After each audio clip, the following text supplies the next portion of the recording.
Hello and welcome back to episode 6 of What If Civilization Started Over Waves Alternate History of WICSO. So like it, leave a like and a comment, subscribe to my YouTube channel. It will really help me a lot. It's just a few clicks for you guys and yeah, thank you so much for anyone that does it. Everything is set, so let's just start right into this episode. We're starting with the Old Empire. They're sending annexation request to Crete saying, yo, you're a great neighbor and so, but we really need you in our great empire and maybe you would want to join us and we could be one united nation. But Crete says, hell no, bro, what the fuck? And tries to get some help by other neighboring nations like Caucasia, but they say, nah, they're not gonna do anything, man. We just fought a war. I mean, it's like 5 years ago, maybe 10 years ago. 10 years ago as I fought World War II.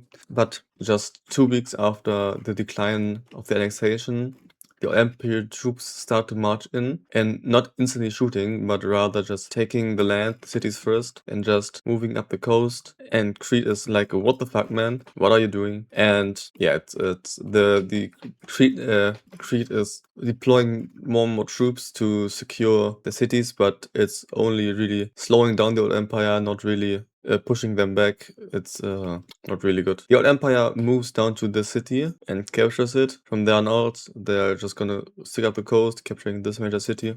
But Crete can make a crucial counteroffensive in the north, recapturing one major city and defending one, almost pushing them back to the border. But the old empire has already made the decision to push from the south, so they're just gonna send all the troops down, making a huge invasion, conquering almost the entire coast immediately and going inland, capturing this major city. And as this push is going really well, the Cretan army needs to retreat to these points to defend this, and the old empire can push again up here, taking this major city and also capturing this major city this time. So the counteroffensive was not really good. And slowly but surely, the old empire moves in, just taking the lands, and without any really real problems, they're just gonna completely sweep through the lands. Now needing to only to invade the capital of Crete. But Crete are gonna say, okay, man, we're gonna surrender. But we do not want a full annexation. And the old empire says, okay, no full annexation, got it, can do this. And Crete is not fully annexed. They just lose everything besides Crete. Not really good.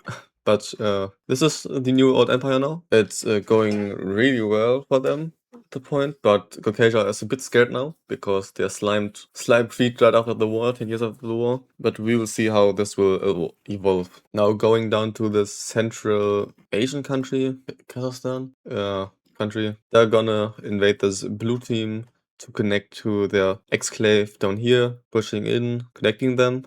And the blue team is not really strong, and this just after this, the gray team wants to make peace negotiations, but the blue team does not want to do anything. They got invaded and they want revenge, so they're gonna push up with their only army and pushing back the gray team a bit. But after this, the gray team just moves back into their own lands, and as the blue team almost completely lost all their army on this front line, the gray team moves in and just sweeps firstly down here, then it captures the capital, and the blue team loses also this major city, and then they just surrender. And the gray team actually takes everything, so the blue team could have stayed alive, but they choose not to, so GG, I guess. And then we have another event with the old empire, because Caucasia has all rights being scared, because without asking, the old empire sends their troops in, without asking for annexation, sends their troops in, instantly capturing 2 major cities and focusing just to sweep through the lands. They know the lands pretty good because they fought there in World War II against the Gold Team, so they know their way around. But Caucasia is not really that weak, so they're able to push back this major city and hold the empire a bit off on this side. But in the east, the empire can sweep through, capturing this major city and coming from behind and slowly but surely capturing this major city. With the army almost scared to be encircled, they're gonna retreat to the capital, making a defense line here, so they don't get encircled down here. So the armies can walk through, capturing this major city, and slowly but surely closing in any remaining troops that are too slow to leave, and now pushing up against the front line of against the defense line of the Caucasians, reaching in through in the middle, so they need to rework their thing and need to relocate their defense line on the capital. And here, I think this would be like here, this, and the old empire can just move in, capturing nothing valuable actually, maybe some farmland, I think is here, or oil fields, but eventually they're gonna capture this major city right here, going up, capturing this major city and also capital, this major city. But as we know, the Caucasians won't surrender until everything is lost, like in the gold team. And so the old empire needs to throw more troops on the front, and it really sucks for them. They captured this major city up here, pushed the coast, capturing this major city, disconnecting them from the Red Sea. No, what's called? This is the black from the sea to the Caspian Sea. My bad. From the Caspian Sea, pushing up and then finally capturing the last major city. And Caucasia is ready to negotiate, but the old empire is also already made that decision and fully annexes Caucasia. In a major event, the Triangle Alliance gets reenacted and recreated from the start. France, Catalonia, and Andalusia form the alliance again as a symbol of strength and power. So, like, to show the world that they are not defeated and still here. And actually, let me really quick. And the French and the Catalonians rework their borders to fit more their original border claims. And these will be the new borders between Catalonia and France. They changed. France took these provinces, and Catalonia gained this province. And France also invested a lot of money into Catalonia because Catalonia is not that strong, but France is quite strong, so it's fair. And yeah, the Triangle Alliance is like now they see themselves as the protector of Europe, and they need to protect the European countries from the threat of the Grey Alliance that is also right on their border. Yes, it's not really good. Wait, wasn't Catalonia like this before? They also had these states here. I don't know, man. So Russia finally moves their capital down to the original capital right here, and it looks really better. They're instantly profiting from this decision, as the capital change is really good for trade and such things, and for traveling for travelers and visitors. Yeah, was a good decision. And then the Russians and the old empire actually cook up a plan to get rid of the gold team once and for all, as they both hated, but they couldn't before because the European countries said, no, don't get rid of it. They surrendered. This would be unfair. But they're not really forced to stick to these decisions yet. So the empire moves in, landing here in Crimea, and walking just through the lands, completely capturing, instantly capturing the capital. They don't have really any troops. Russia also moves in, capturing three major cities, and the old empire also moves in, completely capturing this bay. I don't know what's called. Pushing in, capturing most of the valuable lands first before Russia can get there. Russia take the rest. And now you can look at a peace treaty between these two. But Russia says they want access to the Black Sea, and the old empire grants this decision. And these will be the new borders between Russia and the old empire. This was a really quick war, and Russia actually got access to the Black Sea and got almost most of the land from the gold team, but the old empire says yes to this because they already got a lot of valuable land, and the Russians, as the allies, need to expand more to defeat Europe. And yeah, the old empire just says, okay, yeah, you need to be stronger than me, or you need to get stronger faster so you can take the more valuable land. So yeah, new borders, no more gold team. Going to Korea, I don't think we were in Asia before, but in Korea, besides India and India, but Korea is very angry at losing the war against China, and they want to get their old lands back, especially North Korea up here, the Manchukuo area. So they instantly started an invasion. North Korea is not really stronger than Korea, but but also not really way weaker than them. So the invasion is very slow paced, but the Koreans surely have the upper hand here. Almost at the capital, sieging also this major city. The Chinese will send volunteers, 300,000 volunteers. into North Korea, pushing back Korea immediately from the capital and the major city, and immediately Korea gets crushed by Chinese forces. Korea builds up a defensive line here instantly, and China can easily move in. Now entering Korean territory again with the help of China, North Korea can move into Korea, capturing 2 major cities in the first few days, and slowly but surely pushing the Koreans back, capturing this major city, and the Koreans build their defensive line like here with this major city like this, so they have a bit of supply. And North Korea will push deeper and deeper into Korean lands, reaching the defensive line now and can't push any further. But China will send even more troops into North Korea, smashing the front line at the major city, pushing in, capturing this major city, and now Korea completely folds this major city, cutting these two off, encircling them, and now heading for the capital, slowly but surely encircling capital and moving further down. And Korea actually surrenders after this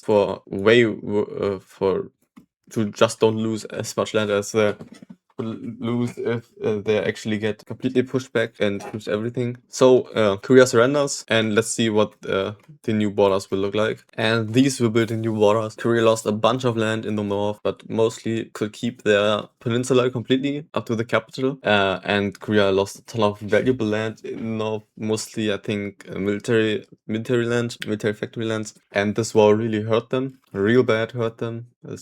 So yeah, just let's see what Korea does in the future. Going back to Europe, to the Farmers Union, now in the taste of expansion, as they got a huge amount of land from the Second World War against the Gold Team. They now want to expand even further to once again dominate Balkan region and compete against the Greeks. And so they're looking up north to the Czechs, and they're just full on straight starting the invasion. The Czechs have no chances. They almost instantly lose their capital, almost instantly lose their major city, but not without the Balkan team also joining the war, pushing in just to get some free land for them, as they're not really that strong, but with the crippling Czechs, they now can actually get some land. The African Union, the Farmers Union captures the capital, and the Balkan team down here, Bosnian or the Croatian team, takes the major city, and now we can look at a peace treaty between these two. And these will be the new borders. The African Union expanded greatly. The Croatian team got the major city, and both are really happy with the outcome of the war. And this looks really good. And then staying in Europe, we have the Italian Union joining the Triangle Alliance as to not get invaded again by the Romans or any other country. So it's like safe now. And the Triangle Alliance expanded again. And also staying again in Europe, we have the Russians start an invasion on this orange team, I don't know what's called, instantly capturing this major city and going from there on to the border of this Estonian team, and from there on going up, really not focusing on this border at all. And the orange team can actually push a bit into the country, as there are not any troops stationed here. And the orange team thinks this is a great chance to hold on and calling some allies, but the Russians rush to the capital and take it, then pushing back the troops at this front, and this orange country surrenders completely instantly after they lose all the ground, and Russia just takes everything. Yeah, new Russian borders, nice. After this loss of a member, the Baltic or Polish alliance or meeting will be held to prevent further expansion of the Russians. As they already see huge number of troops on the Polish border, on the Belarusian border, and on the Estonian border. So a meeting will be held between all these countries, and Danzig also included. I don't know why, but Danzig is also included. And we see that almost every country joins this alliance to protect against the Russians, except the Polish. They don't want to join the alliance, as they don't believe that the Russians will actually invade. And if they do, they want to help the Russians to gain their power back, just like, and they don't really like these other countries because they were previously their land. And they see this as their rightful land. I don't know why, but they think Prussia and Belarus, I don't know what it's called. Correct me in the comments. please. And they see them as their original and their rightful land to take, so they don't join this alliance, as they don't want to be part of the Belarusians, as they are going to be the leaders of this alliance. And the alliance will be created without Danzig and the Polish. Danzig also doesn't want to join, as I don't see a reason, because they have the Dutch to protect them, and all the other countries will join the Polish Baltic alliance to protect against the Russians. So we have New Europe, we have the African Union, the Balkan team, and the Polish Union taking place. The Triangle Alliance getting recreated, and Europe shifting is right into the next war. And let's see how this will go out. But before we can end this video, this really short video, I think, we need to look at another thing happening. Not major thing, but a crucial thing. And that is in Asia, again, between India, Bangladesh, and Vietnam, as Vietnam starts an invasion into Bangladesh because they want more coastline up here, and there are really good major cities and really good infrastructure in this region. So they want it. They moved their troops on the coast into this small part here, pushing up to this major city, capturing it, and then slowly moving up. Also, so they push in a bit only, but Bangladesh is not really that weak.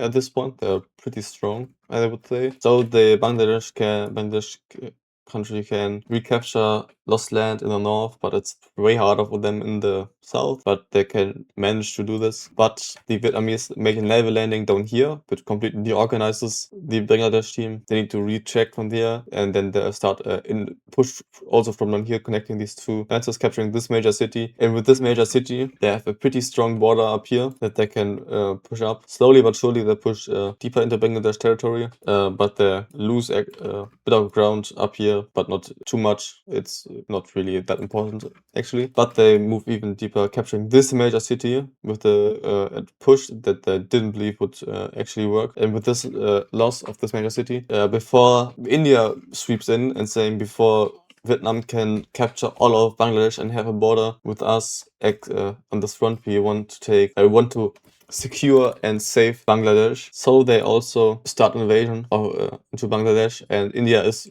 way stronger, I would say. Yeah, really, way stronger. And they move instantly into the country, capturing this major city. And Bangladesh does not have any troops on all these fronts, as I don't believed that any of the countries would attack them. And India just moves in, sweeping and actually encircling the capital before taking it to ask for peace negotiations. And Bangladesh actually surrenders over to India instead of over to Vietnam, and Vietnam is pissed about this because Vietnam did way more than the Indians. So they're still moving through the country as if there were not really any peace treaty. But India comes in saying, "What the fuck? Stop, man! We're gonna let you be in the peace negotiations, and you can get land, but stop invading the country." And Vietnam agrees to this, so there will be now held peace negotiations, and let's see what they look like. And Bangladesh gets split into two pieces. First, the Vietnam part, pretty large expansion from Vietnam, and also a pretty large expansion of India, and Bangladesh is completely eradicated from the map. There's nothing left of them, and